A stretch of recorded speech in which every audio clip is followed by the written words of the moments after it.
When we did the calculation of his taxes on death, it came out to $10 million.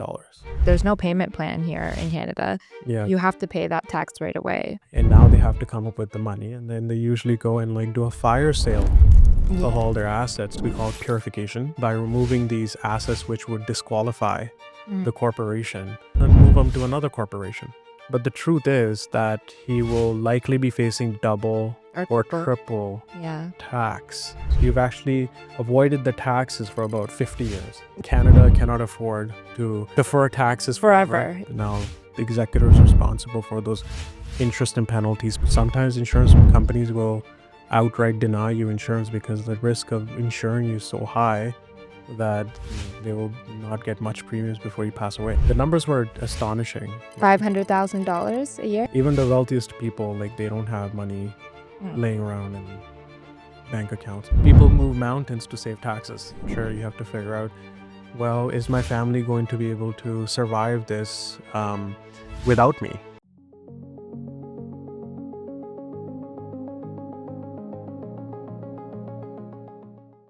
We're talking about estate planning today. Yeah. And we're talking about a real client situation we came across not too long ago.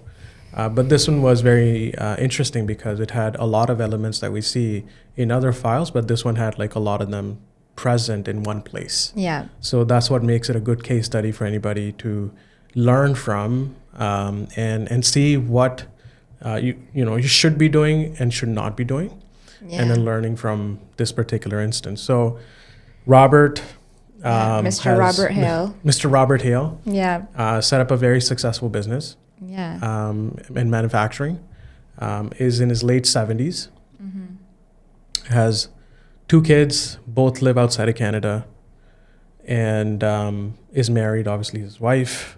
Wife is not involved in the business. Wife is not involved in the business, and amassed serious amount of value.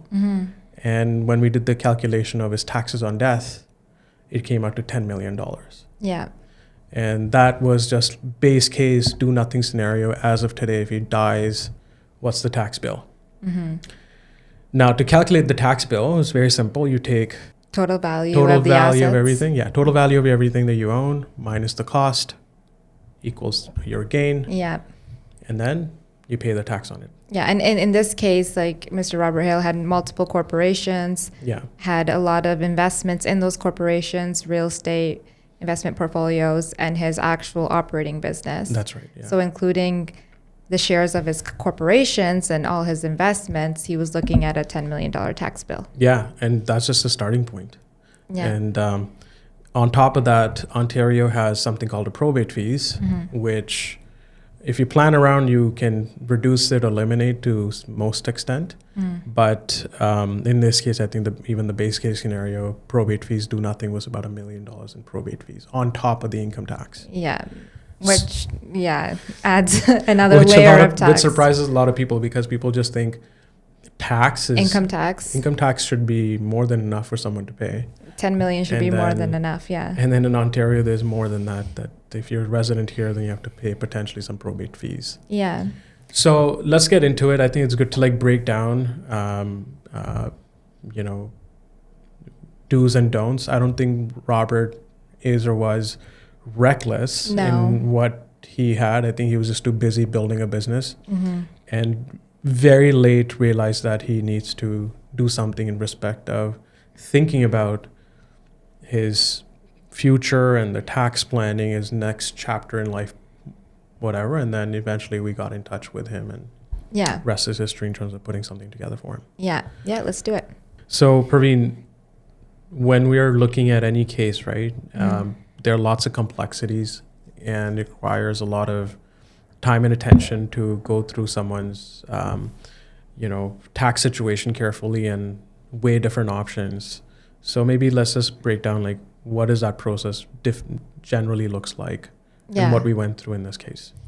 Yeah, no, typically we do ask all clients to provide all of their financial statements, their tax returns, their minute books, to kind of build a narrative of their situations or structure. Yeah. Because we're looking at, when you're looking at taxes on death, you have to understand what the individuals own, right? The family owns. And typically in Robert's case, he had multiple corporations, right? And he built a lot of wealth in these companies, and he had his operating companies as well. And his kids were out of Canada. He had also some business out of Canada.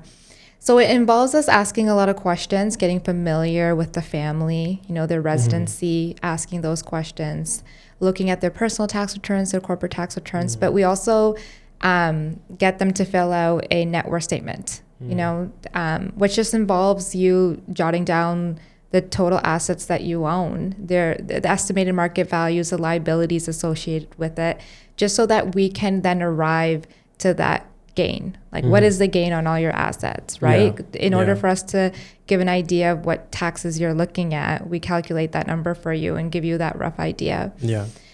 But when we're like looking through all of that information, and like in Robert's case, he didn't have any minute books. Yeah. Like typically when you open up companies, you get a lawyer, they open up a minute book for you. It tells you the history of the company, any transactions that occurred. It will document all that. So it gives us a good understanding of, what shares exist, what's happened in the past, was there any tax planning done in the past? We like looking at all of that, right? Yeah. But in this case, there was no history, and we really did have to rely on the client to tell us who owns what, right? Yeah, I mean, it's very important early on to go through this process of discovery, where you set the stage, understand who owns what are the values, what are the different nature of assets that they own, what is the value of each asset, and get a fundamental understanding of those items, including looking at the tax history, financial history, and looking at their existing wills, their net worth statements, like you said. If they have life insurance, that's important also. Getting confirmation of residency that the family has, and who's in their family. Like, is it, the husband, wife, kids, where do the kids live? All of these parents, any dependents other than kids. That's right. Who's involved in the business, right? Yes. All of these like basic fundamental elements are so important, because now you're really trying to get an understanding of their situation and standing in their shoes to understand, well, what now? Like, given that this is where we are, what are the options that will now align with the objectives? Yeah, and the objectives sometimes aren't just tax, right? No.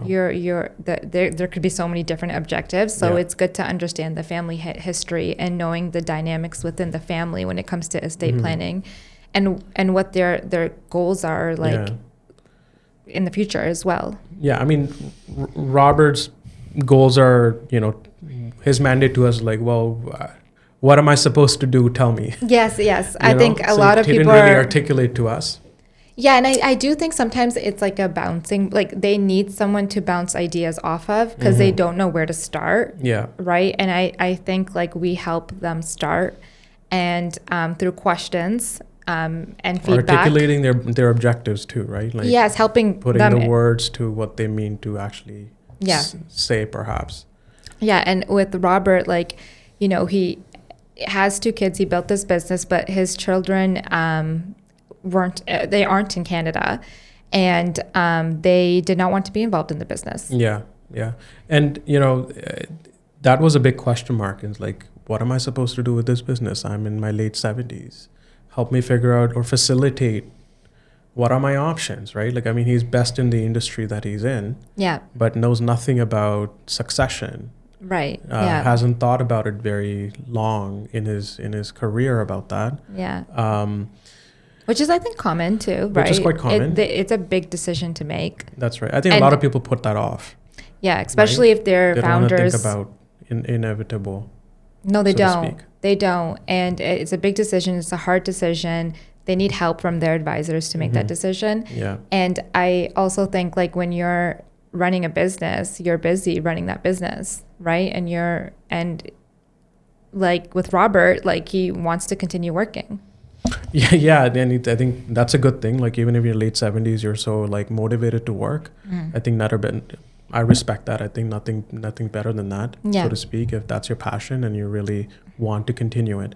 But I think it would be not a good idea to ignore the reality of where things are going and moving. No. And suddenly you're taken out of the picture. You have to figure out, well, is my family going to be able to survive this without me? Right? Yeah. What will happen to my business? Is my business ready to continue on? What is the continuity plan for that? Yeah. Will my family even know where my assets are? Yeah. Do they have passwords to my bank accounts? Can they even go to the bank and access those assets?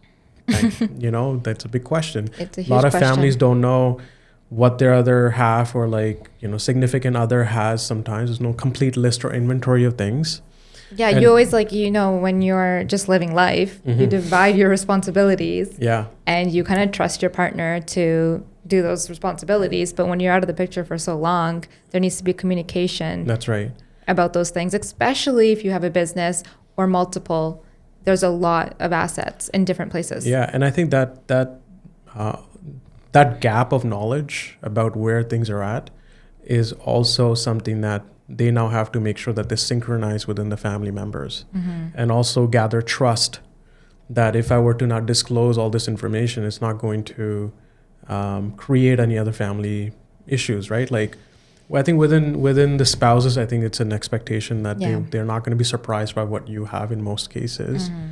But sometimes it's about the kids, right? You don't want to disclose too much about your wealth, or maybe Sometimes you don't, yeah. And it's a personal preference as to how much you are open with your wealth with your kids, and what stage they're at. Yeah. Right.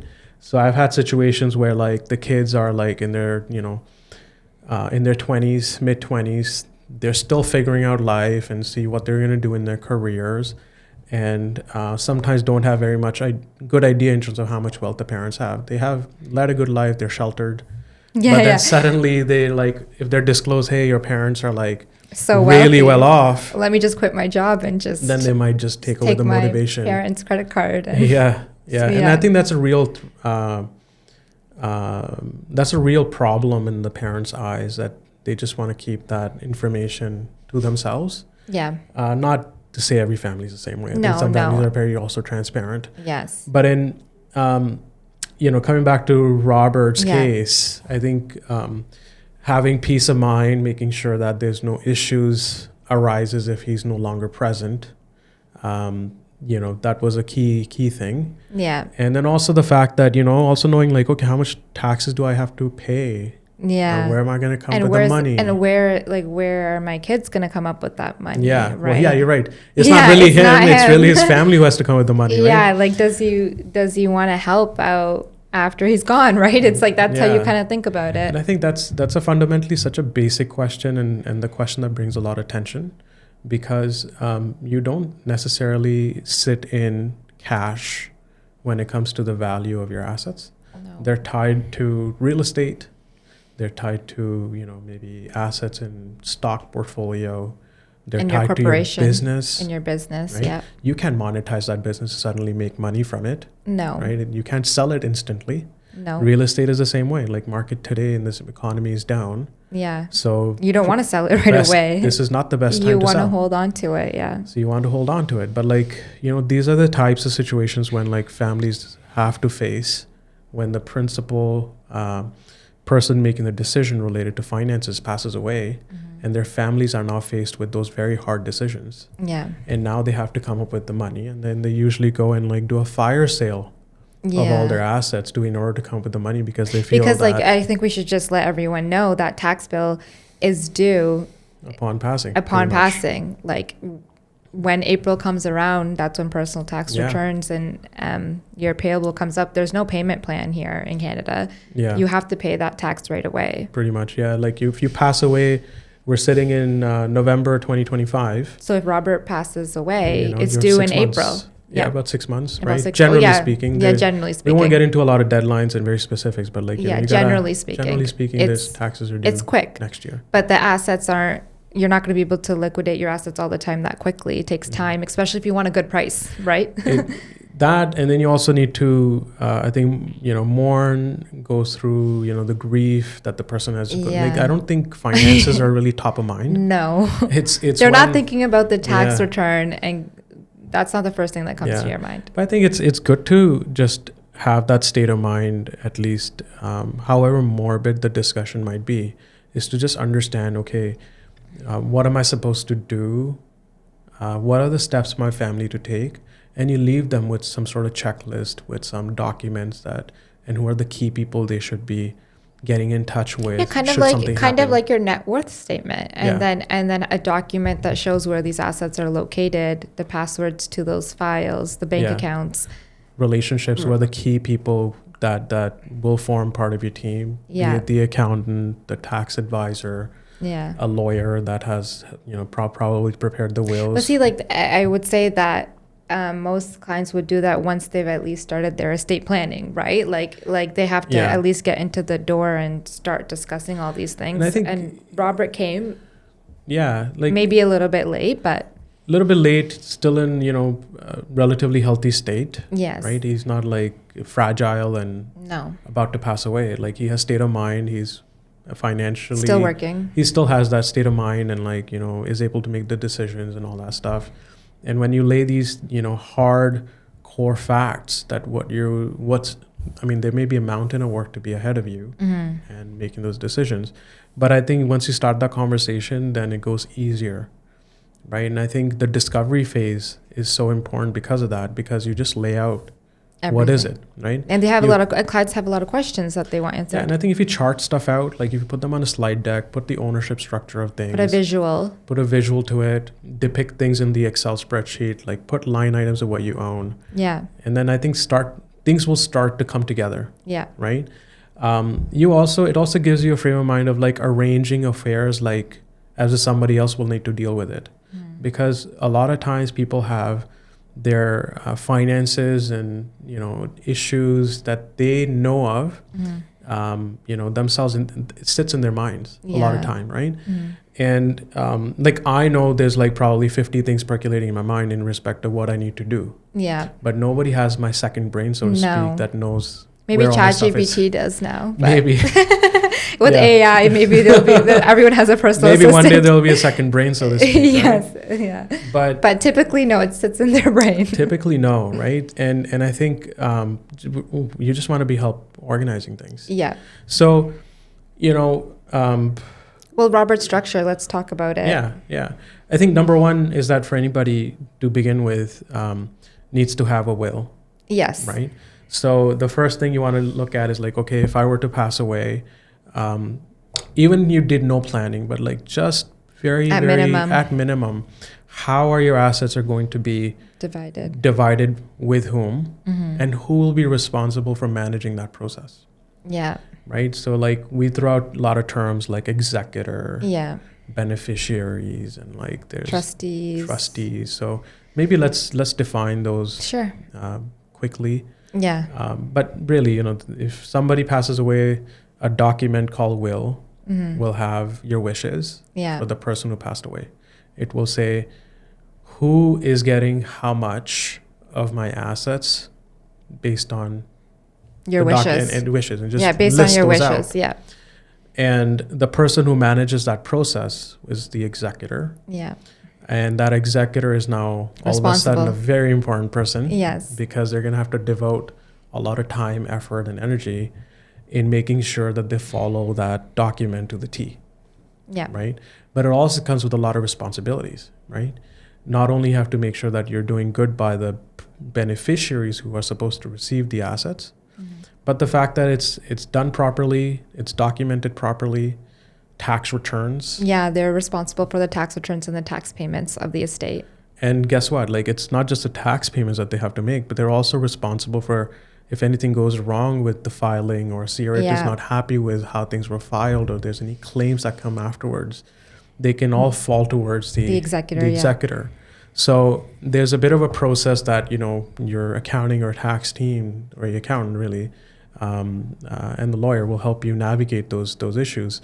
But very generally speaking, the executor position, people take it very lightly, in my opinion. But it does have a lot of, it takes a lot of time, right? Like on average, I see, the process of distribution of assets takes 1 year, 2 years. Yeah, but it can even take longer. 3 years, depending on like the dynamics of the family and what's going on. And what the assets if it's are. Not, and what the assets are, it could take a long time. Like in Robert's case, it was complicated, right? Like he's owned like, 5 corporations. Yeah. Right? One corporation for real estate assets, other corporation for the business. Yeah. Another corporation for non-real estate assets that are investments. Yeah. And you his U.S. corporation. Yeah, and the problem is that the values of these assets are not readily available. No. It's not like you can go on some website and find out what's the value of Apple stock. No.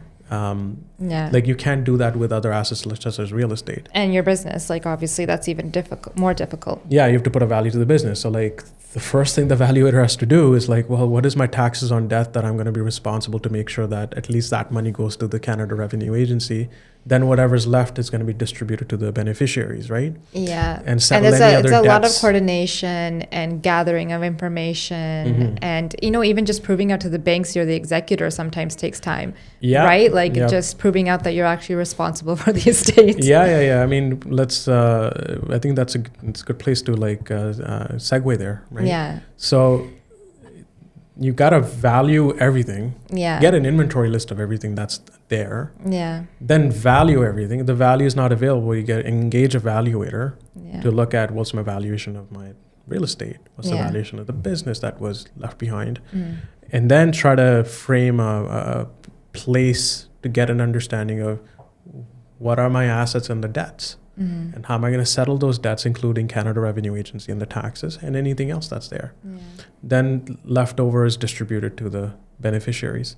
So, can you said something about like, the segue into like paying the probate, like walk me through the probate process and how it generally works, because I think that's an important piece that nobody understands. At least this is an Ontario issue. Yeah. And every province has their own. Yeah, no, the tax, like I think people don't realize that you may need to probate your will, right? That it's an administrative process that the courts take to assign a list of all your assets and the fair market value of those assets.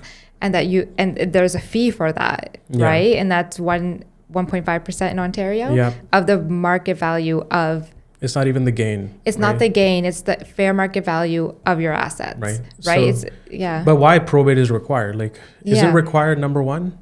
Depends on the asset, but yes, generally it's required. Right. So I mean, it depends on who you're dealing with. Yeah. So if I say I'm the executor of Mr. X, and I walk in and I start to command people like I have authority over dealing some assets. Yeah. The problem comes in is like those third parties who might be dealing with me as an executor, they might ask for proof whether or not I have the authority. Right. So for example, if I go to Mr. X's bank and I say I want to withdraw the balance on the bank account, they're not going to see that I am authorized on the bank account. They have to get that updated. Yeah. Then they're going to say, well, you have to inform them. Well, if Mr. X died and look at his will, he left me as the person to deal with it.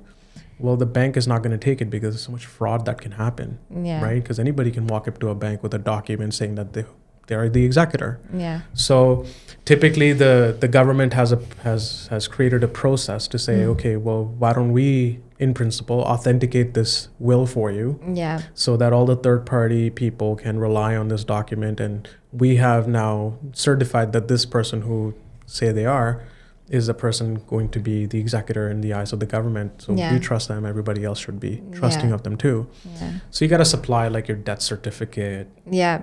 The will, the listing of all the assets, including the bank balances. Yeah. Potentially pay the probate fee to the government, which is 1.5%. Yeah. Then you get the certificate from the government that you can finally go to other people and start to deal with the assets, including the banks, and if you're selling the real estate, and all of that takes lawyers. Time. Like that takes time. It can take a lot of time, especially if there's a lot of different assets involved, right? Yeah. And some people have multiple banks too. Yeah. I mean, getting to the probate stage is also something that people find out, after the fact. Yes. Yeah. The fact that the bank is not going to take my word for it.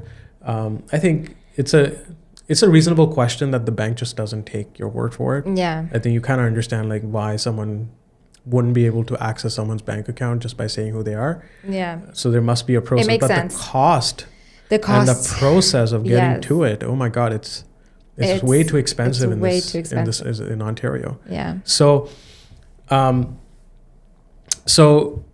in Robert's case, when you start to give these basic understanding, I think kind of opens people's eyes that what I'm going to be putting through the family, the ringer, right?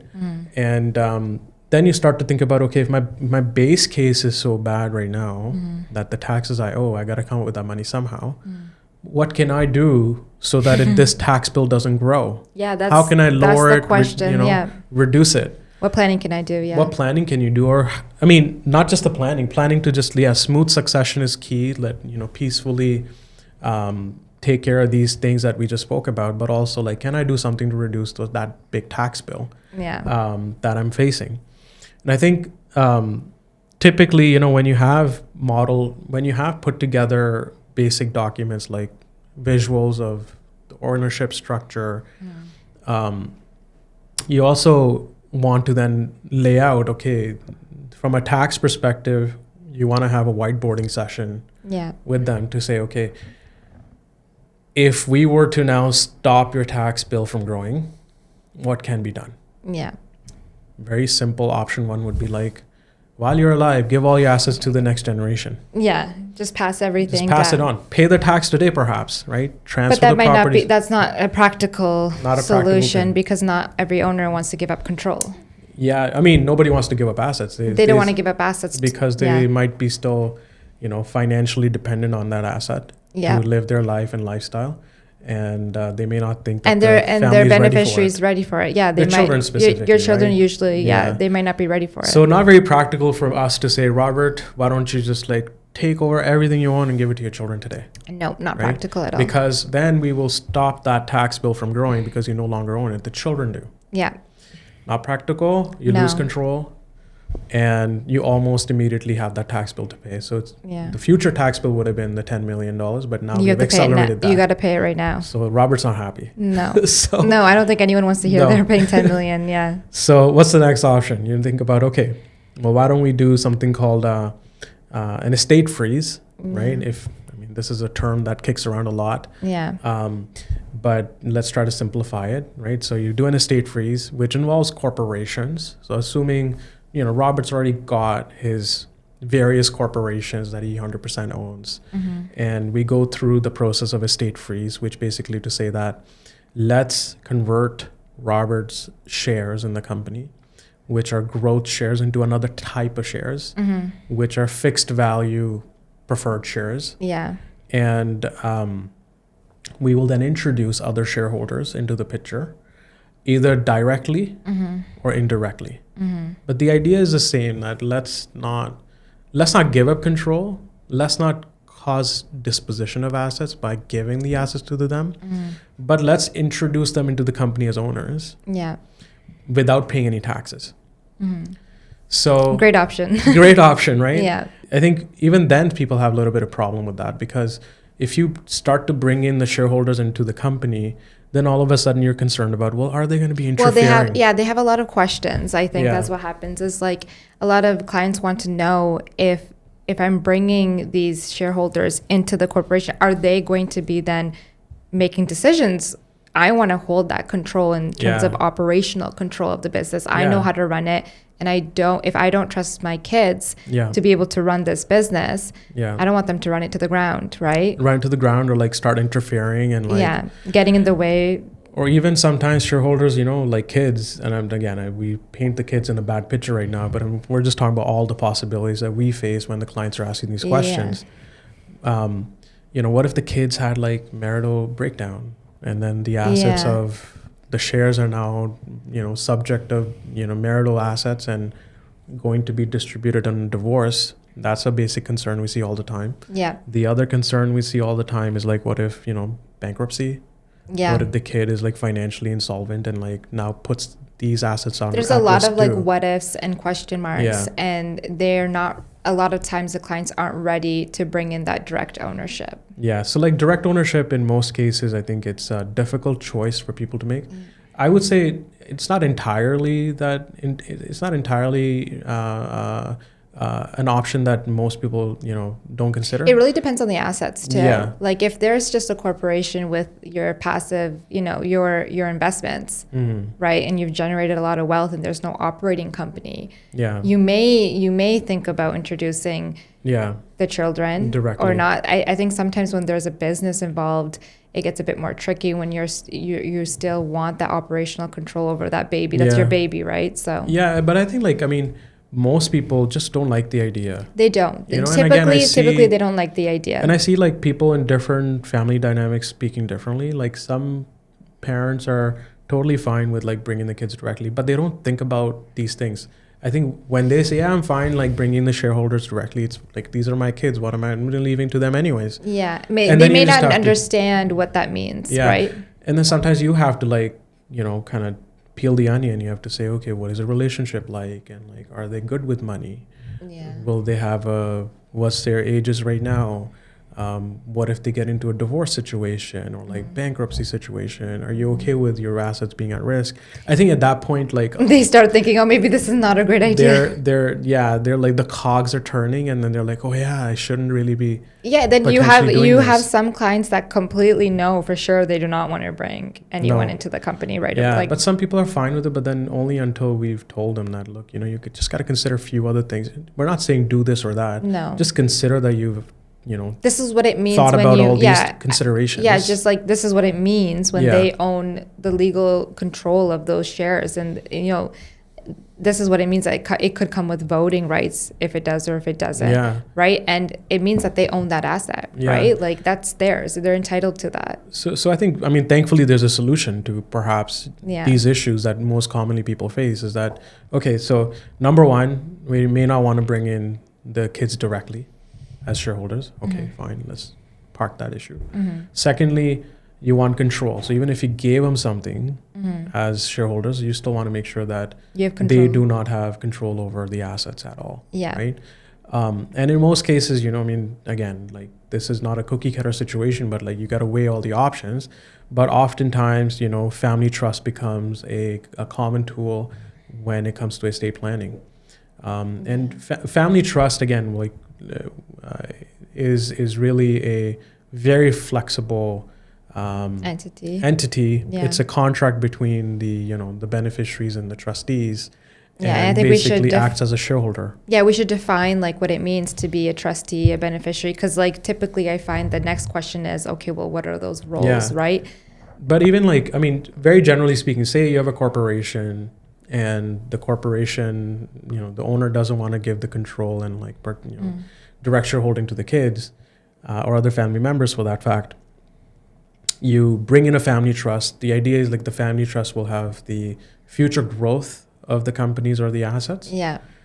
And then the current owner or the parent will have the voting control, so they control the company.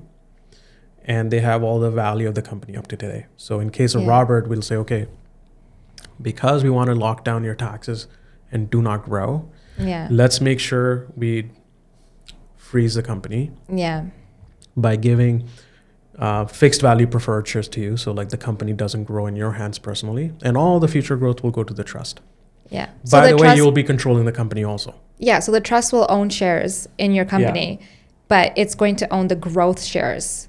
Right, we will ensure that the voting rights will stay with Robert in this case, right? Like So, the family trust then becomes a very commonly discussed tool in our space, but there are different roles, right? Like there's trustees. Like akin to, I almost say like they're like a directors of a company. Yeah. They make all the decisions related. They're very powerful position. Yeah. Right. They have control of how the assets are going to be split up amongst the beneficiaries. They control those decisions.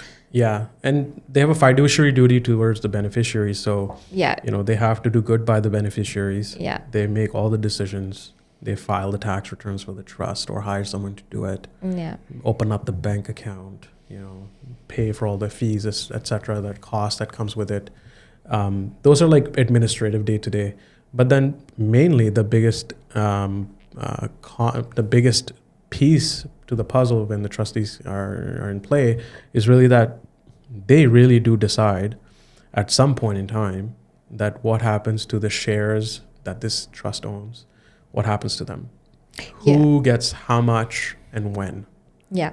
Right? And beneficiaries really don't have much claim towards the trust assets because they have a possibility of receiving something from the trust, but they have no guarantee of receiving anything. They don't. With discretionary family trusts, which we typically see, they won't have any entitlement over the assets unless the trustee will decide that they're going to get this They're going to get something at some point. And they are, like, the trustee is working, like you said, good faith for the beneficiaries. Yeah. But ultimately, it's their decision. Yeah. So, like, when we were talking about Robert, we made Robert, we did create a trust for him. Yeah. And we did introduce him as a trustee. Yeah. Right. So, I mean, he's a trustee. He's, functionally not different from owning position that he's in right now. Yeah. So we gave him like super voting shares of the company. So he gets to control the company. So he has, flexibility of still doing what he's doing and with no interference. Yeah. We gave him fixed value preferred shares. So the value of his assets do not grow in his hands. Yeah. And then the family trust takes all the growth, and then he still manages the trust. Yeah. And then his kids, spouse, grandchildren, they're all beneficiaries. Yep. And like, I think it's important to say that now that the growth is with the family trust, he's kind of frozen his value, that the tax that he'd have to pay on his death. Yeah. And the growth will now sit with the family trust. And when he passes away, right, then we would have a replacement trustee come in. That's right. Yeah. And I think it's good to like always have a couple layers of replacements. Sometimes you may not be the one, you might be the trustee to begin with, but if you're unable to act because of sickness or other issues that come up, or you pass away simply. Yeah. You should define who that person's going to be. Person's going to be. So like you want to pick that person ahead of time. Usually you want to document that in either your will or in the trust document to say who the next in line will be. And typically it's your spouse. It's your surviving spouse, or maybe even maybe even children sometimes, or a good friend or somebody that can someone that you trust, someone that you trust and you can understand. But typically, I think in this case it was Robert's children. Robert's wife, but I think the problem with his children. The problem was that the children were non-residents. Yeah, the funny thing is, like, Robert had already set up a trust for one of the companies in the past. Yep, he did. And interestingly, he did not go through any discovery phase, nothing like that. We were discussing with. It was very simplistic. They just somebody suggested a trust and they just executed on it. Yeah. And the trust had language in its document to say that if you're a non-resident beneficiary, you can't be a non-beneficiary. If you're non-resident beneficiary, they're excluded from. You're excluded, yeah. From the trust assets. So his kids were excluded. Well, yeah, the kids were not. Yeah. So his kids happen to be, he has two kids, and both kids are living outside of Canada. Yeah. And all of a sudden, like, this trust is good for nothing because you had set up this trust. For your children. Thinking for your children. And if they're no longer beneficiaries, well, where does all these assets go? Yeah.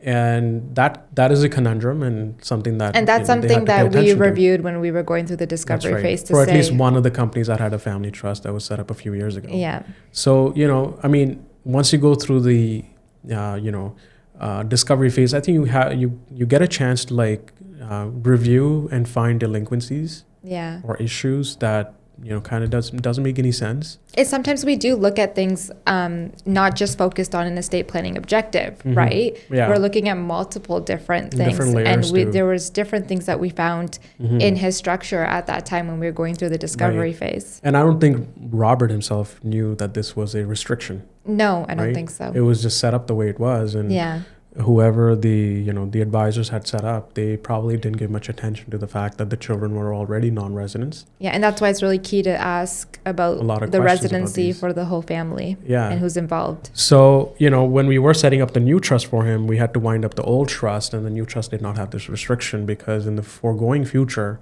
the kids were going to remain remain beneficiaries, but also stay non-residents. But that brought, a big question mark, where if these kids are non-residents,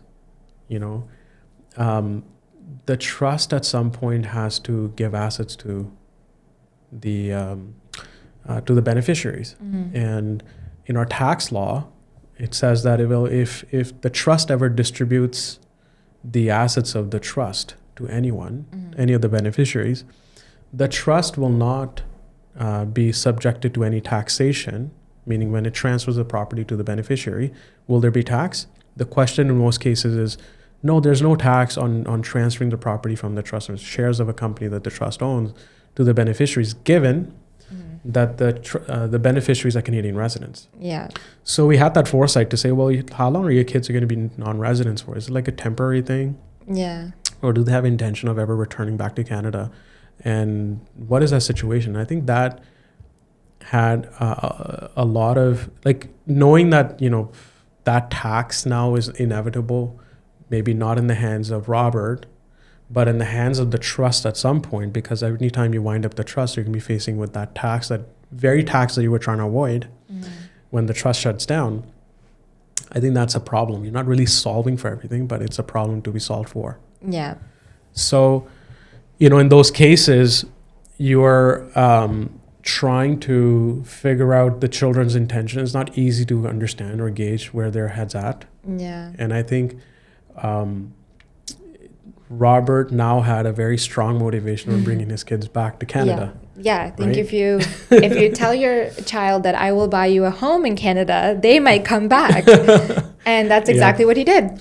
Well, after a lot of back and forth, I think he's able to bring one child back to Canada to say that, hey, like, let's figure out what you need to get settled, and let's keep some of the money in the family versus paying it. You know? So I think he's still working through the second child, but the first child at least is able to come back. And his decision was solely for tax. I think it's not a bad idea for the families to live close by. Of course. Being apart. But it was a strong motivate. Yeah. It was a huge motivator to say that, look, simply because you're non-resident, you're going to be, paying a lot of tax in this country. And if you just simply move to Canada and call this home, we may be able to escape this tax altogether for a very long time, right? And I think it's good to say that, even though the trust is very commonly set up, one of the limitations of the trust is famously known as 21-year rule. Yeah, right? The life of the trust. The life of the trust is legally, we answer this question all the time, is like the life of the trust legally, from a trust law perspective, is like forever, indefinite. So long as a beneficiary in the trust. Yeah. Beneficiaries typically, when you set up, you can set up these things any way you want, but beneficiaries are typically the children's children, and then so on and so forth. So long as it's children of children of children, really the trust can continue, right? But from a tax perspective, there's a deemed disposition. Well, Canada cannot afford to have a trust defer taxes forever. Yeah. So like our tax system is so anchored on death that, people pay taxes on dying. Yeah. And if everybody put their assets into a trust, they can defer that tax. Then they'll never pay tax. And I think that is government of Canada can digest that. Yeah. So they made this arbitrary rule to say, if you have set up a trust, every 21 years, whatever it owns, it pays taxes on it based on the unrealized gains at that point. Yeah. So it's a timing thing as well that you have to think about when you're setting up this trust. Yeah. So like, I think Robert was 78 years. Yeah. In 21 years, he will be like 99. Yeah. Or almost 100 years. Yeah. For sure, he's not worried about like transitioning his assets to it, to the kids. But, the problem was like, okay, if we were to like take all the growth in his lifetime from 78 to, let's say, 100 years, the next 21 years, and all that growth doesn't really add to his value, that will be then subjected to taxes when he dies. And then when the 21 years are done, we don't want to pay tax in the hands of trust either. So very commonly, if you have set up a trust, you start to think about after 21 years what happens. And very commonly, you would wind up the trust. You would distribute the assets. The trustees would distribute the shares. You may have then at that time have confidence in your children to Yes. give them the assets. The So kids we're might be in hoping their- within 21 years that confidence does come. the kids will be in their 60s, right? They'll be in their 60s. In You'll this have a good case. understanding of Yeah. where they're going in life, Yeah. and you'll have that confidence to then distribute those assets That's to right. them, which can happen on a tax-deferred basis. If they're Canadian residents. If they're Canadian residents, right? So if they're Canadian residents, the trust can literally take shares of the companies that Robert had originally put into the trust and just pass it, pass it on to the beneficiaries. And the beneficiary's Canadian resident, no taxes at that point. And then once they have those assets in their personal name, when now they die, perhaps 20 years, 30 years, whatever the ages are, like depending on, down the road, they can do their own planning, or the tax will be subject. Well, you pay the tax then, right? Like, Yeah. worst case scenario is like, okay, Rob's put in the shares in of the company for full 21 years. Yeah. At the 21-year mark, let's say, Rob's children have now taken the shares and they live another 30 years. You've actually avoided the taxes for about 21 plus, let's say 30 years, let's say 50 years. Yeah. I mean, that's huge. That's huge, because in if terms you of tax deferral. well, because you think about how that wealth could compound, right, over time. Yeah. Right, that could be a significant. I mean, if you put numbers to $1 million bucks growing at 5% annually compounding. Yes. You'll see the number, the math. Yeah. Turns out some really ridiculous numbers. Yeah, so that's how much tax you could be saving, right? So you could be you could be saving the 27%, whatever the capital gains rate is of that growth. So very, very powerful. I would even say that if, let's say that it Rob's children, if they, by the time 21-year rule comes around, so let's pick a year. Let's say Rob set up the trust in 2025. Fast forward to 21 years, November 2046 happens. If at November 2046, kids are in their, let's say, mid 60s, and their kids who are Canadian residents are in their 40s or whatever, maybe they should even consider that instead of passing all the assets down to Rob's children, why don't we pass it to the grandchildren? Yeah. And this way, the compounding is even more powerful because you've deferred the taxes to the lifetime of the grandchildren, right? Yeah.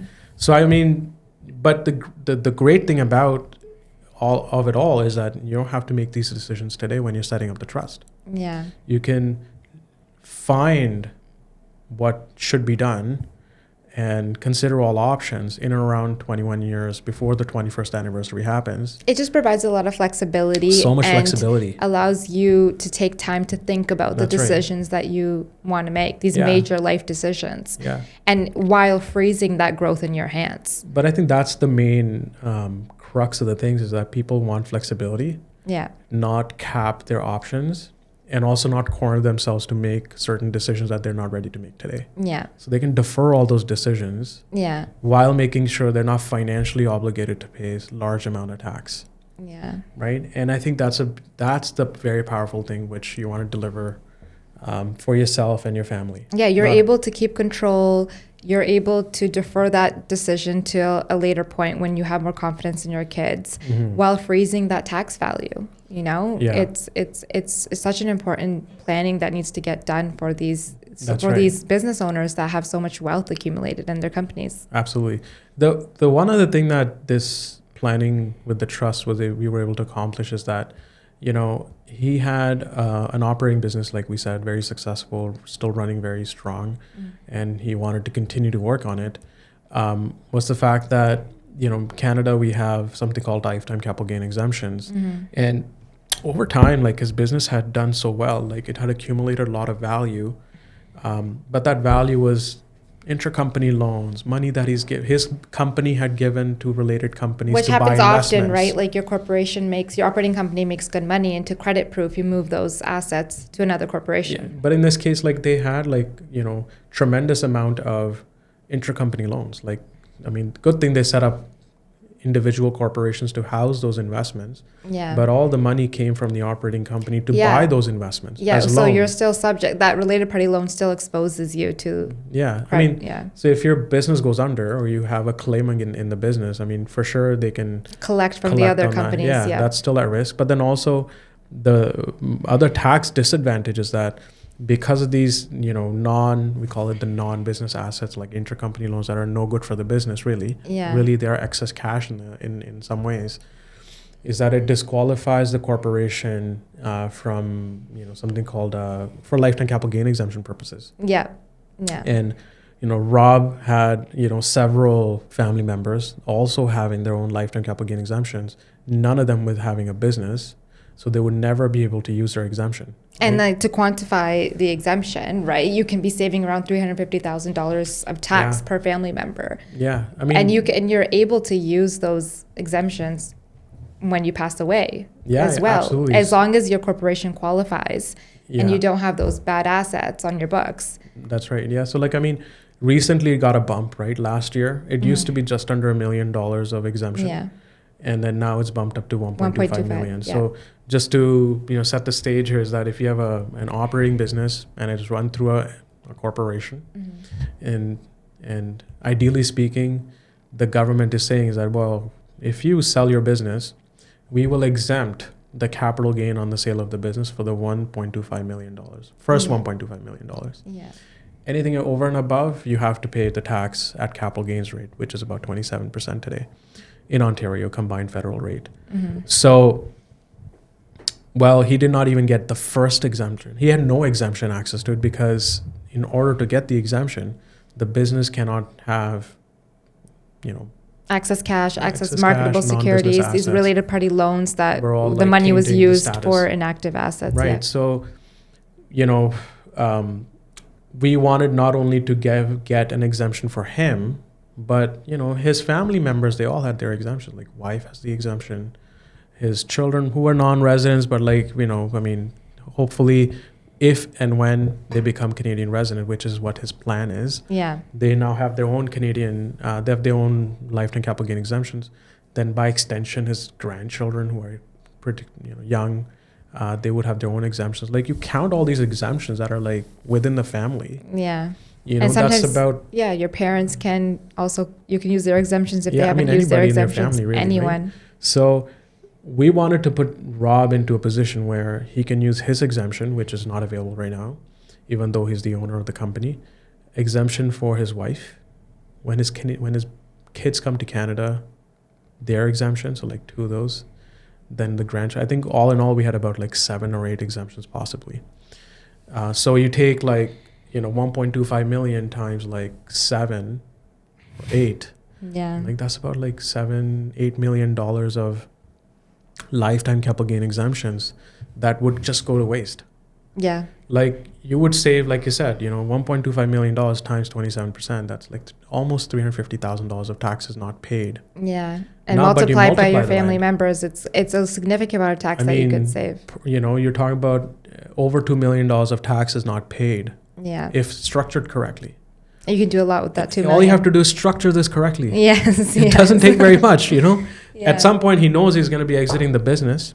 Yeah, a lot of the things are inevitable. You're going to pass away. You're going to exit the business. Or sell it, right? That's going to happen. So you might as well structure it to save the tax. It's low-hanging fruit. It is. So, all we had to do was okay, Robert, you're not selling today. You don't have any interest because you're still going strong. But eventually you're going to start looking for a buyer eventually, right? Yeah. And hopefully once he makes peace with it, that it's time to move on. What did we do? We did a restructuring.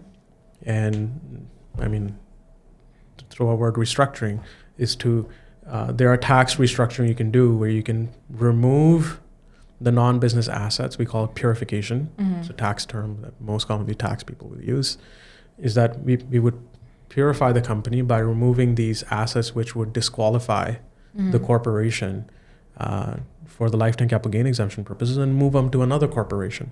Yeah. It's a very complicated way of doing the restructuring. We call it, there's a butterfly transaction. Yes, we do call it a butterfly transaction. And what a I love the beautiful terms term. that we use in our tax world. Yeah, but it's a complicated section, and you have to make sure a lot of things are done correctly. Yeah, in order to not be offside. All Robert cared for is make me do qualified. Just do the magic, right? Do it. Yeah. So we would like do the butterfly transaction. Yeah. And then we would remove the non-business assets to another corporation without paying any taxes. So now what's left in the company, the operating business, is just the business. Yeah. So now that the company qualifies, the business itself is owned by the trust, controlled by Rob, and the trust is also controlled by Rob. Yeah. The trust has beneficiaries that has all of his family members. Yeah. And then when the business is sold, and then when I say business is sold, really you're selling the shares of the company. Yeah. The company qualifies. Or on passing, right? Or if Rob passes away, his fixed value preferred shares will be taxed. Yeah. So you have your You lifetime can capital still gain have your exemption exemption there. Yeah. So like all in all, like I mean, it solves for that issue that if you're structured correctly, and you now have ability to use your lifetime capital gain exemption. Another very strong motivator of why he wanted to bring his children back to Canada. Yeah. Because you can't use your lifetime capital gain exemption. Yeah. Unless you're Canadian. If you don't have Canadian resident beneficiaries, right? Yeah. Yeah. So like if he doesn't bring his children, like he only has his exemption, which he had from the preferred shares, or like his wife's, which is in the trust as a beneficiary. Yeah. He doesn't really have access to the exemptions for the kids or the grandkids because they all live outside of Canada for now. So I think that is something that if you know where you're at, what your financial goal is from saving the taxes, you can then have these conversations. Sometimes people move mountains to save taxes. So once they know that they can do this and they see that number, they're very motivated to get the process going. Like they're not going to be like, let's delay it. It's going to be a long plan. Like I think it's just understanding what it means and the control and the flexibility. I think they just need the educated conversation. But once they know, they're but I think it also makes him happy that his children and grandchildren will now be close by as opposed to far away in another country. Exactly, Right? I mean, there's a lot of other things that play into others, the children's mind. Like, the children are probably highly motivated to keep the value in the estate as well, right? Yeah, but I don't think it's like that easy, right? No. Like if you have now strong ties in another country, what are the consequences of them leaving that country is also a question. No, I don't think we typically hear that they come back once they've settled on being there. But I think, Rob as a parent now has a reason to put that into consideration, and still a family decision whether or not the children are motivated or not motivated to move just by that. Yeah. And they might let it go, they may not, but at least Rob hasn't stopped doing his planning. He's still keeping his option open, and he's very optimistic that one day he will be able to get the kids back into the country. Well, he already has one, right? So he's one. He's able to get one back. Yeah. The other one is just like could happen. Yeah. 50%. And the family trust. Done. The other thing I wanted to add about the family trust is, we want to make sure that on an ongoing basis that the corporation is purified, that we keep moving the excess cash out of the corporation. If the company continues to make money, because you have because you have to qualify on the date of sale or the date of death to be able to use the exemption, right? So the family trust does allow for that flexibility to move assets out to another corporation,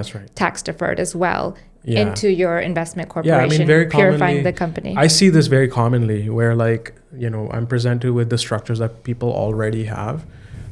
We've seen them a ton of times where there's an operating company and people have set up a holding company on top. And then that holding company is owned by the owner, individual, one person, right? So very commonly, the reason why people set that up is so that they're not leaving excess cash and surplus or investments in the operating business, and then they can do intra-corporate dividend by paying dividends from operating company to the holding company. And so long as the operating company has paid corporate tax, the tax laws don't care so much that the money has been moved up to another company that's related to it.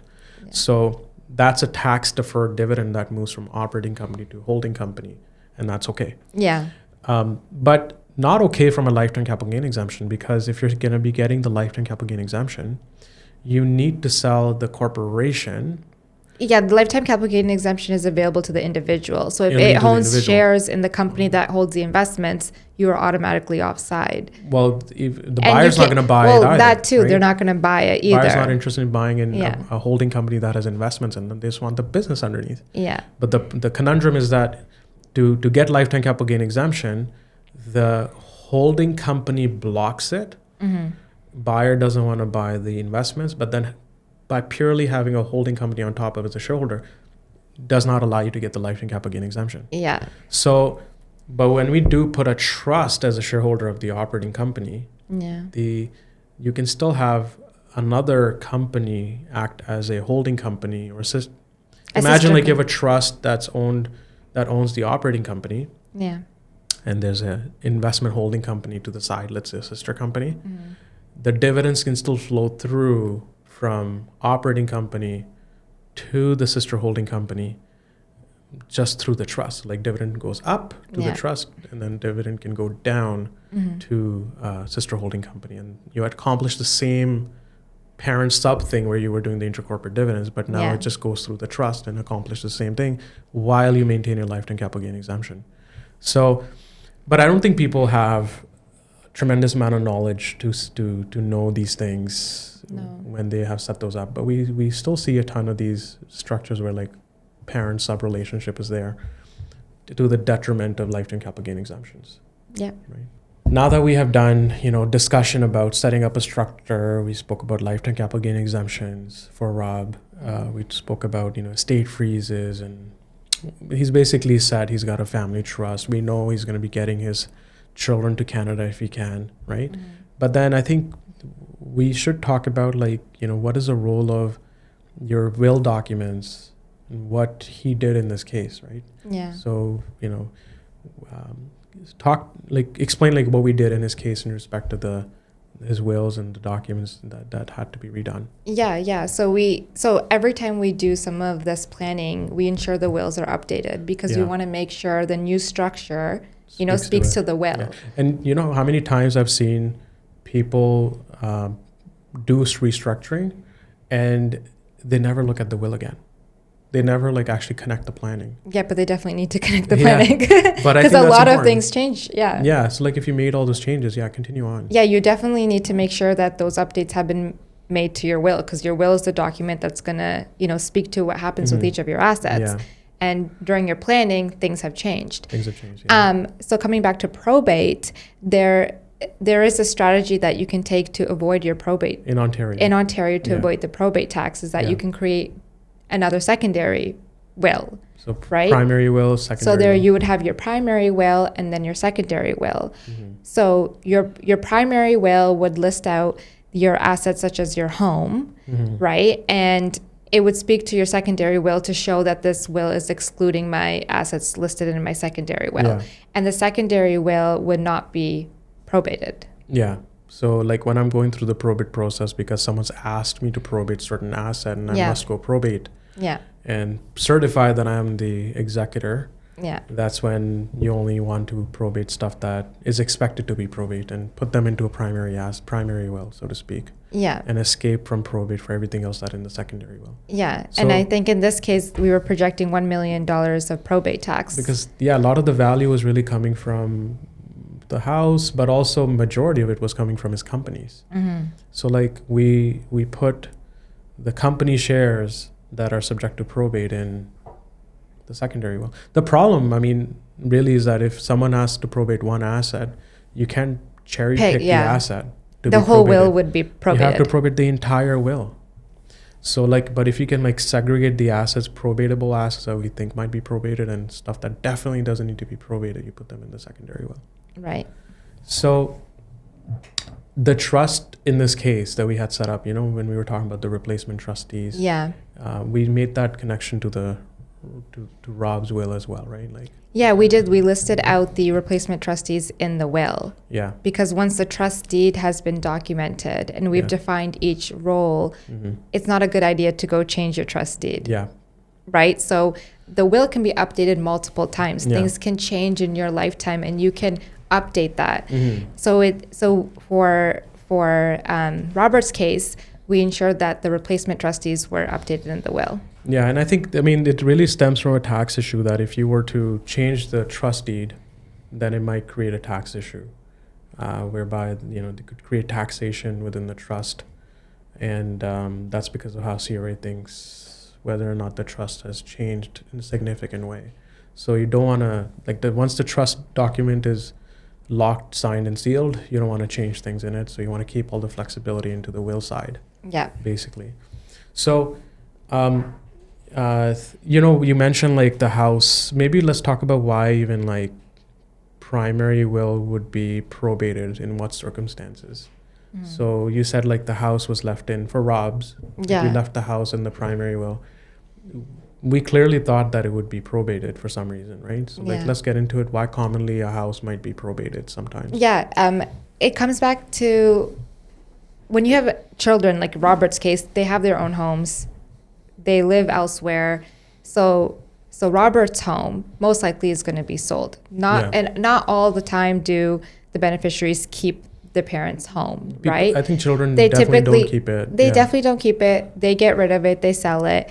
And when the sale process occurs, and someone's buying the property, then they're looking to see who owns that property, and they'll do a title search, and they'll see that the estate owns it, right? Mm-hmm. And whoever's selling that property, the children, they need to kind of prove out that they're actually they have the authority to make that sale, and that it's kind of there, right? So they'll need that proof, and they may need to go get that from the court. The buyer's lawyer might want to get that it's proof. Like another place you got to show the certificate, so to speak, and to show that I have the authority to do this. Yeah. I mean, to their credit, it's important that you buy a house from a person that's the owner of the property, and if they simply don't appear to be selling the property, then you want to make sure that the estate who is selling the property has the authority to sell it by having the probate done. I mean, very commonly, I would recommend that. Yeah.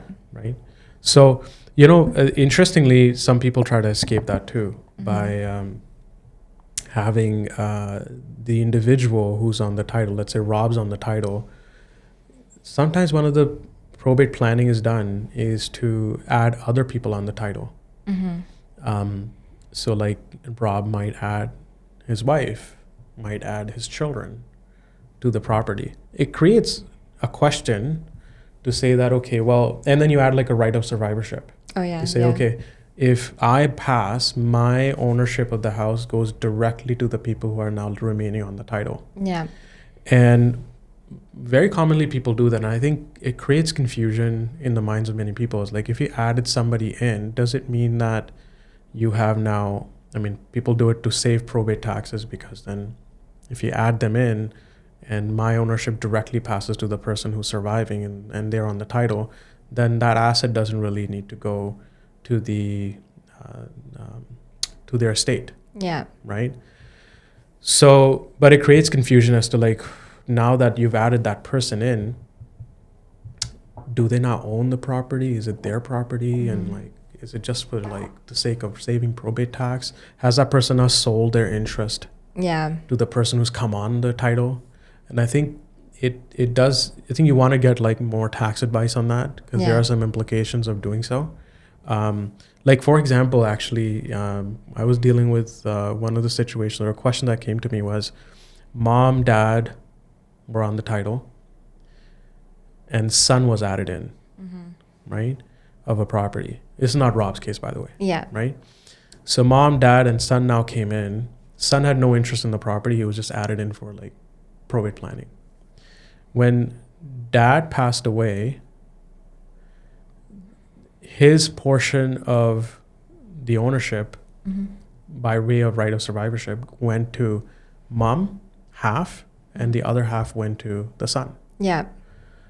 The problem is that when a spouse, when a person passes away and their assets go from one person to their spouse, it moves without tax. Yeah, we should have mentioned that earlier. We're tax deferred, right? Yes, tax deferred, yeah. But because right of survivorship, there was no agreement to say that, look, the assumption is that there's no agreement to say otherwise. It basically means that the dad's portion who passed away, it was split. His portion was now split equally with his wife, surviving spouse, and his son. The problem is that the portion that went to the son was not taxable. Yeah. We're talking about rental property, by the way. Yeah. So that's where I think it can backfire sometimes, where you try to avoid the probate tax by just adding people directly to the title. Yeah. You avoid the probate tax, but then now create an income tax, which you could have avoided. So I think you got to make sure like everything aligns and you don't have a disjointed planning. Yeah. Right. But let's talk about even like, you know, I mean, we were talking about this $10 million problem. Yeah. And how much does he have in the bank to pay for it? You typically don't have 10 million laying around. Laying around, yep. Even the wealthiest people, like, they don't have money laying around in bank accounts like that. No, they don't. It's and all then invested. it can result in fire sales like we were talking about if it's not planned for. So like let's walk through like what did Rob end up considering and like what was his decision making, what we were able to bring in. No, because he was in his late 70s, right? And he didn't have life insurance. That's one of the things that we do ask. We did check with him. During the discovery phase. He had a very small life insurance, like $500,000, which is like 5% of tax that he needs to come up with. Yeah, it wasn't enough to pay $10 million worth. Yes. So we did explore life insurance with him to see if he starts paying premiums into life insurance now, you know, how many years will it? It's crazy that you can still get life insurance at that age. Yeah. Right? But people wouldn't insure you. Can, it'll just be really expensive. Yeah. The numbers were astonishing. Yeah. $500,000 a year? Yeah. I mean, it was fixed to say, yes, you're going to... The scenario, I believe, was you got to pay $10 million in tax. That happens when you die. So you don't know when you're going to die because you're 78, but hopefully another 10 years. 10, 15. I mean, you try to be optimistic. It's hard to say it to their face that you're going to die sooner than later. Yeah. But I think everybody knows when we're talking about these things. Yeah. But it was $500,000. And I think we said that there was a cap on the insurance to it that the $500,000 only had to be paid like over 7 years, 5 to 7 years. It was a specific type of policy, lots of different features to it, but it came down to the fact that if you paid $500,000 per year for the next 7 years, which is about $3.5 million. Is that right? The math is right. 5 times 7. I don't know. Yeah. So it's about the number came up to around 7 million. I remember 3.5 million. Yeah. 3.5 to $4 million. I remember that. So if you paid that over and like almost consider that you have to pay, $500,000 to about per year for the next 7 years. Let's say $4 million or so in tax in insurance policy. But we knew that if he died at any point, he's covered for the full 10. So even if he'd contributed $500,000 one year and he passed away the next year, he knows the $10 million will come. Tax free, by the way. Yeah. Right. But he doesn't know when he's going to die. But he had a guaranteed insurance payment that will come through to bring liquidity to pay the tax. Yeah. And a lot of times you do that math, you compare how much premiums are, however horrible they might be. Yeah. But in the context of like facing $10 million and comparing that to like, okay, I'm going to pay $4 million instead, that's a deal. Yeah. Right? That's a good deal in at any point. So, but at least you try to figure that out. But the problem is that a lot of times people are not insurable at that age, right? Like, if you're older, then you could have a lot of health concerns, and you have to do a whole test to see how your health is. They do the medical test. You'll do the medical test, and you might not be insurable. Yeah. Yeah. So, like, sometimes insurance companies will outright deny you insurance because the risk of insuring you is so high that they will not get much premiums before you pass away. Yeah. It's a business for them. So it's a business for them. It has to make sense for them. It has to make sense. So I guess if Rob had come to us like, 15 years ago when he was like in his 60s even. Yeah. Right? Then the premiums would have been like less than half. Yeah. Right, maybe a couple $100,000 as opposed to $500,000. Yeah. And he would still be able to do the same thing, but it would be much cheaper. Yeah. And in this case, he was insurable. He got an insurance policy. Was able to cross that liquidity big question at a good time. And then the policy was actually put into a corporation. So corporate dollars went to pay for the policy. Yeah. For tax purposes, the policy premiums are not deductible for tax, but then still much better deal. Yeah, it's better because you don't have to pull the money out, right, and pay personal tax. You can use your corporate funds to pay down your premiums. Yeah, but there's so many permutations and combinations of like that can go down in designing an insurance policy. So I think you definitely want to take estate freeze, figure out what your taxes on death is now that you've determined, figure out how you're going to pay that tax. Yeah. And then consider your savings, your lifestyle, where you're going to get the money from, the type of assets you have. Some cases, people actually they think about, okay, my house is tax-free. It's one of my biggest assets that I have owned. I should sell it, downsize. Yeah. Like, invest or they those. die, like the children will sell the house. It'll give enough money to pay the taxes. Yeah. Right? Some people do think of that. Like that is their insurance policy per se, because it's a tax-free asset, just like an insurance policy is. Yeah. But you know what? Then you're dependent on the market. You're dependent on, if let's say a house really is a huge $10 million asset for, let's say, Rob in this case. Yeah. How many $10 million houses are sold? It takes a long time. You see them on the market for a while. You see them in the market for, like, nobody wants to buy. Like today, Yeah. if Rob had passed away, good luck. Like you're not going to be able to sell the house right away. You will not, yeah. Right? So and whereas with life insurance, you get that payment, right? And it's tax-free. You're guaranteed that payment. On a timely basis, yeah. Timely basis, yeah.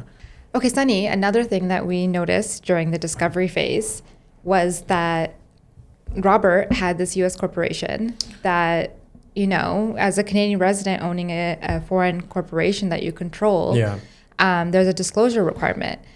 And Robert didn't know about this disclosure requirement. Yeah, I mean, it's not the intent of like us trying to figure out these delinquencies, but I think when you're going through the discovery phase, you try to, you come across these issues and you ought to have a conversation about them. Yeah, and speaking to him and telling him about this obligation, in reviewing his tax returns, we noticed that this disclosure wasn't made. And the penalties are huge. Yeah. Of not having to file, it's a T1134 to be specific, right? Like penalty is what, like $2,500 per missed return, maybe more if gross negligence is involved.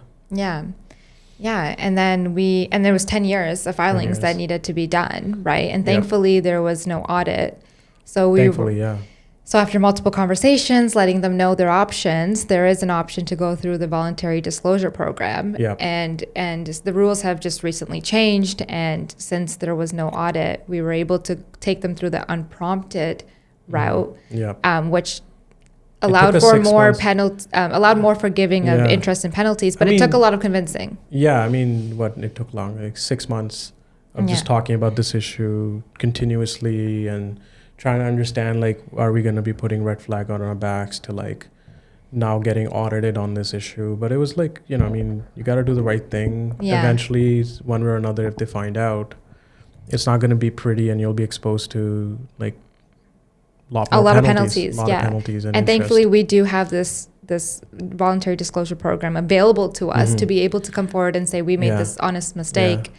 And I think that was like one delinquency. We just filed it not long ago, but like I think you tend to uncover these like in like discovery phase, some of these issues like foreign filing, like disclosure in Canada not done in respect to the foreign filing or for a foreign company.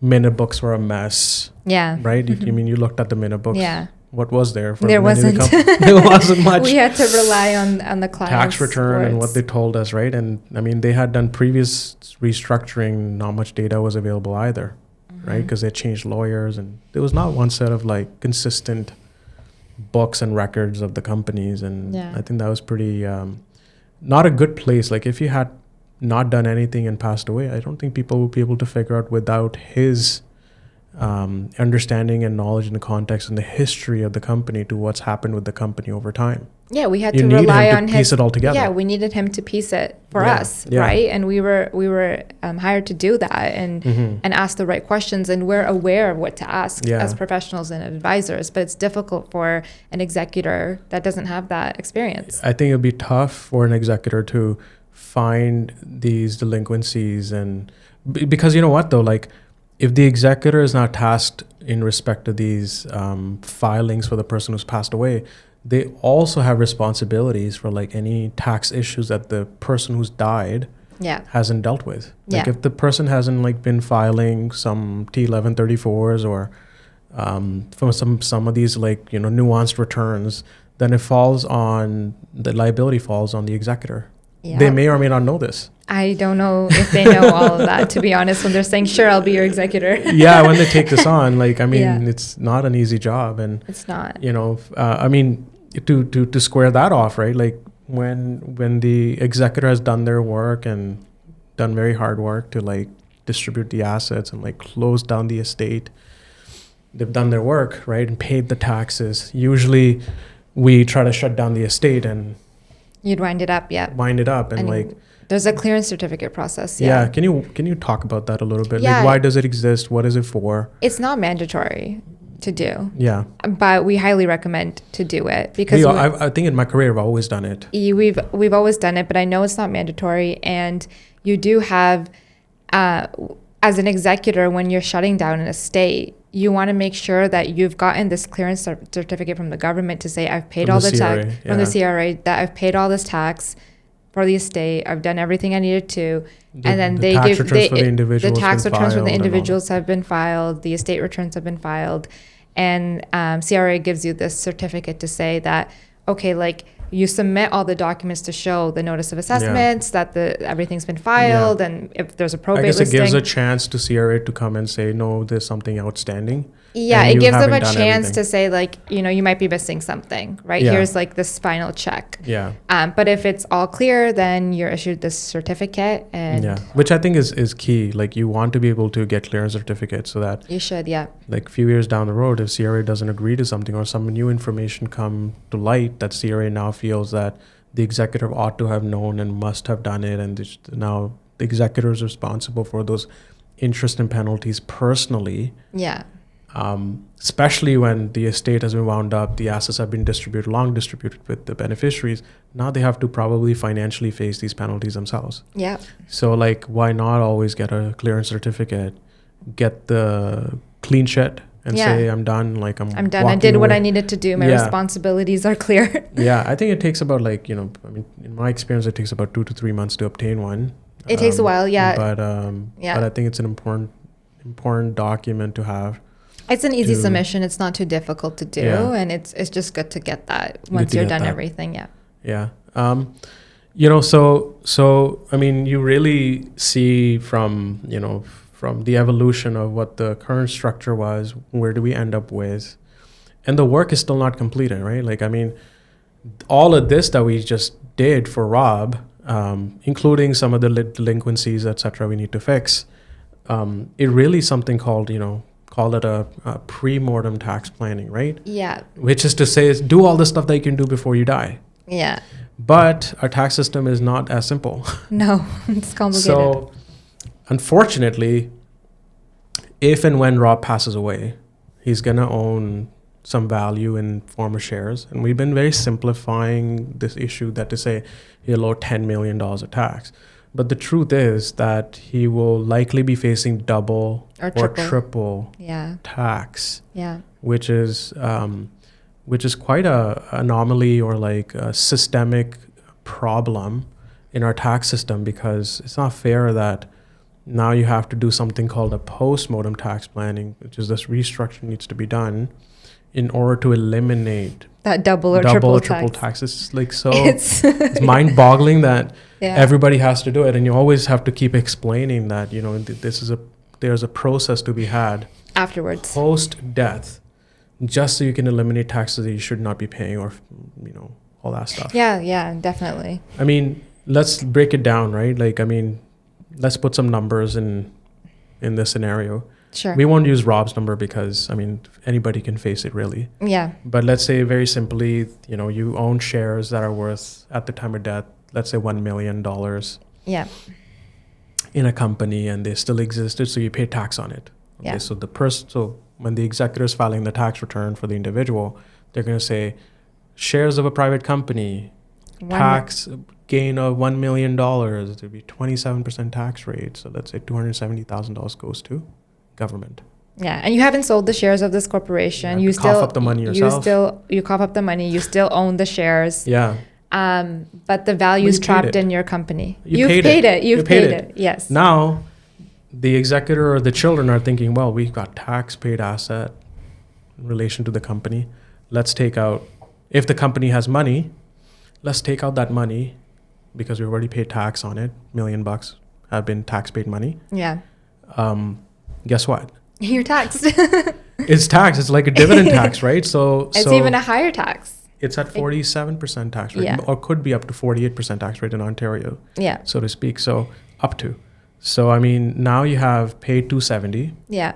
You're potentially facing another almost $500,000 of tax. I'm applying 50% tax rate to this as a dividend. Yeah. So. But where's that cash? What's the total?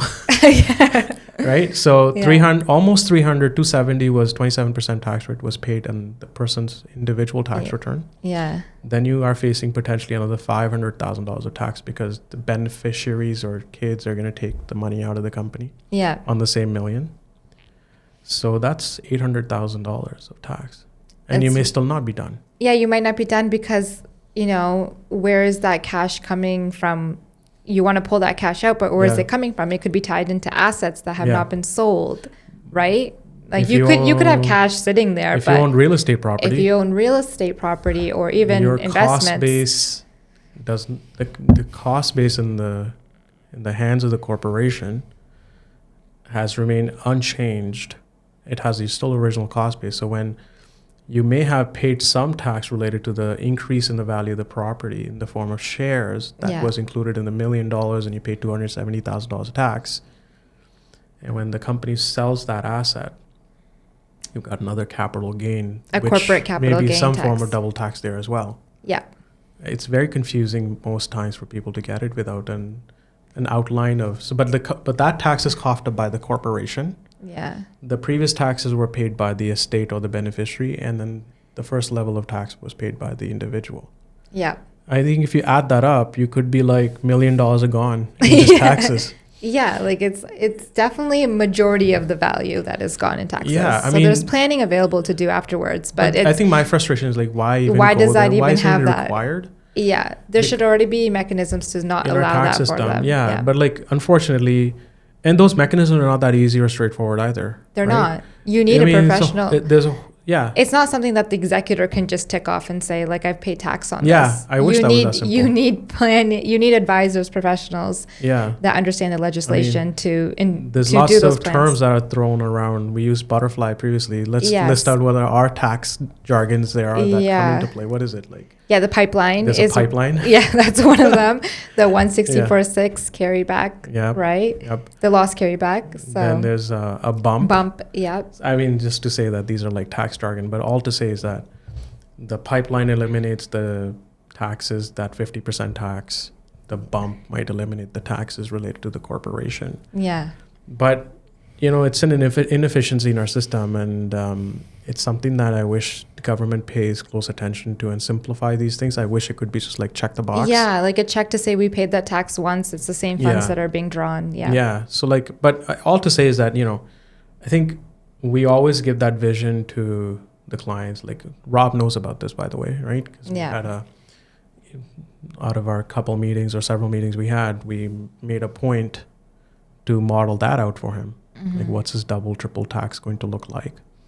However much fuming he was at that moment in time. He was really frustrated afterwards. It's like a never-ending story where you have to keep doing these things. We're tasked to explain it all to them. Yeah, and it's unfortunate we have to tell them. Yeah, and I mean, look, there's a whole industry out there related to dealing with this, right? There's professionals, tax accountants, like us, lawyers, etc.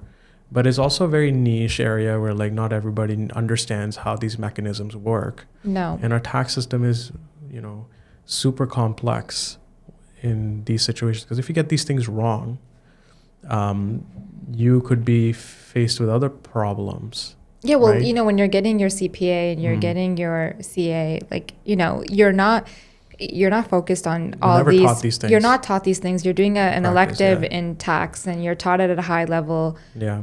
but you don't know how it is seen in a practical point, right? Yeah. And you learn by doing, or getting that extra tax education to know. Very practical side of things you need to learn. Yeah, so it's complicated to the level that not every person or professional knows about. Like generally what we do is like, we try to model it out, and there are like these solutions that we were talking about, 164.6 pipeline and bump, and like maybe a combination of everything.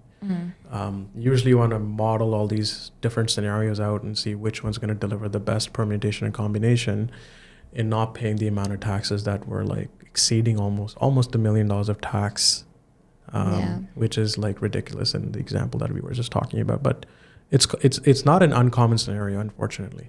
It's not like someone in an extreme example might be facing it. It's actually very common.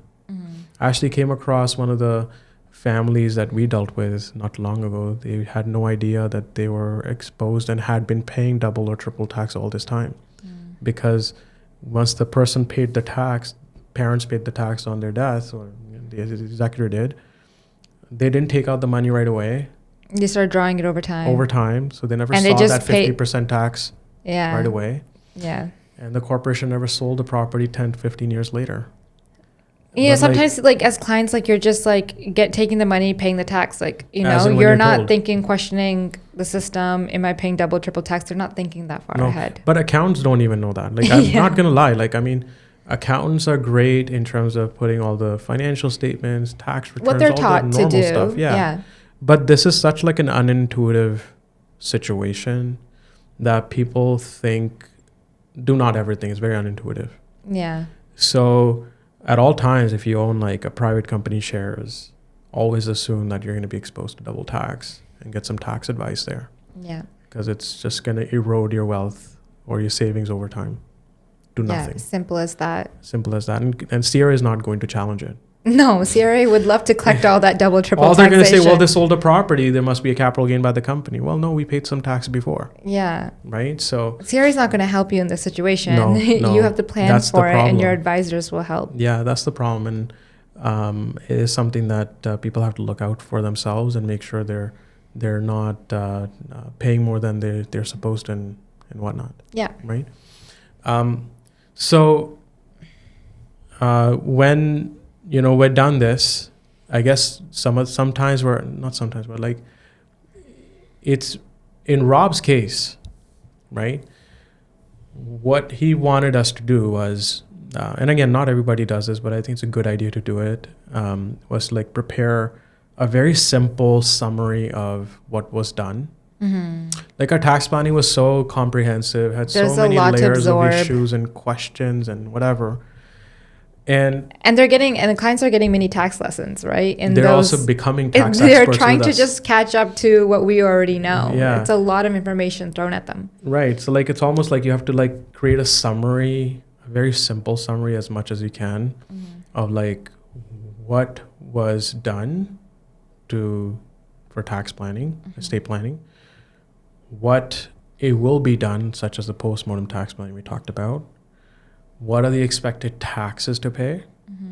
Very simple memo. So like it's almost meant like if Rob passes away, he can like have this 1-page, 2-page document somewhere that his wife knows or kids know to get, and that's like a summary of like what he's done.